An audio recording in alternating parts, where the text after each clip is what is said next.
কিন্তু মমতা ব্যানার্জির রামাতঙ্ক রোগে তিনি ভুগছেন। যেমন জলাতঙ্ক হয় সেই রকম রামাতঙ্ক রোগে ভুগছেন। কিন্তু মমতা ব্যানার্জির রামাতঙ্ক রোগে তিনি ভুগছেন। যেমন জলাতঙ্ক হয় সেই রকম রামাতঙ্ক রোগে ভুগছেন। রাজ্যের মুখ্যমন্ত্রী মমতা বন্দ্যোপাধ্যায় রামাতঙ্কে ভুগছেন। যেমন জলাতঙ্কে মানুষ ভোগে, তেমনি মমতা বন্দ্যোপাধ্যায় ও তার দল ভুগছে। মঙ্গলবার নন্দীগ্রাম ২ নম্বর ব্লকে নেতাজির জন্মদিবস উদযাপন অনুষ্ঠানে উপস্থিত হয়ে সোমবার অযোধ্যা রাম মন্দির প্রাণ প্রতিষ্ঠার সময় ছুটির প্রসঙ্গে এমনই মন্তব্য করেন রাজ্যের বিরোধী দলনেতা তথা নন্দীগ্রামের বিধায়ক শুভেন্দু অধিকারী। তিনি বলেন, আমরা ছুটি চাইনি, রাম মন্দিরের প্রাণ প্রতিষ্ঠার বিশেষ মুহূর্তে যাতে বাংলার হিন্দু সনাতনীরা তাদের পরিবারের সাথে থাকতে পারে এবং বিশেষ মুহূর্তের সাক্ষী থাকতে পারেন, তার জন্য অনেকেই চেয়েছিলেন।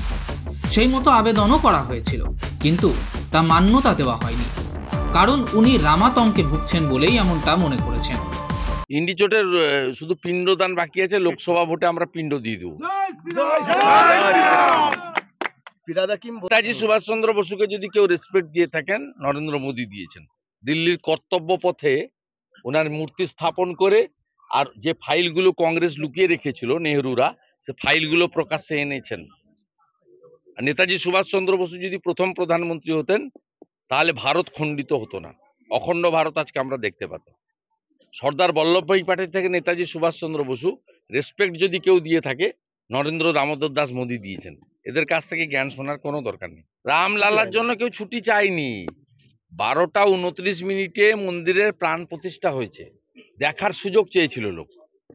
ভারত সরকার ছুটি দেয়নি, ভারত সরকার 2:30টার পরে অফিস করতে বলেছে, যাতে ওই সময়টা পরিবারকে নিয়ে মন্দিরে হোক বাড়িতে হোক একসঙ্গে হিন্দুরা এই রকম 500 বছর পরে তার স্বপ্ন পূরণ।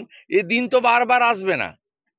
রামনবমী প্রতি বছর আসবে, 22শে জানুয়ারি প্রতি বছর আসবে, তো 22শে জানুয়ারি 2024 একবারই আসবে।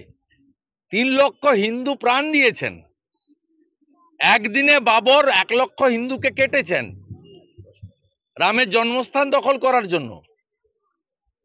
স্বাভাবিকভাবে সবাই ছুটি নয়, দেখার সুযোগ চেয়েছিলেন। কিন্তু মমতা ব্যানার্জির রামাতঙ্ক রোগে তিনি ভুগছেন।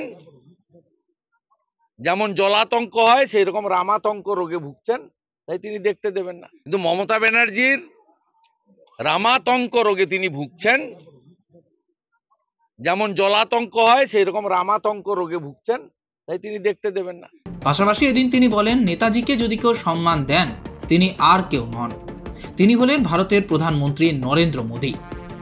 কারণ তিনি উদ্যোগ নিয়ে মূর্তি স্থাপন থেকে শুরু করে নেতাজির ফাইল সামনে আনার বিষয়ে বিশেষ উদ্যোগ গ্রহণ করেন।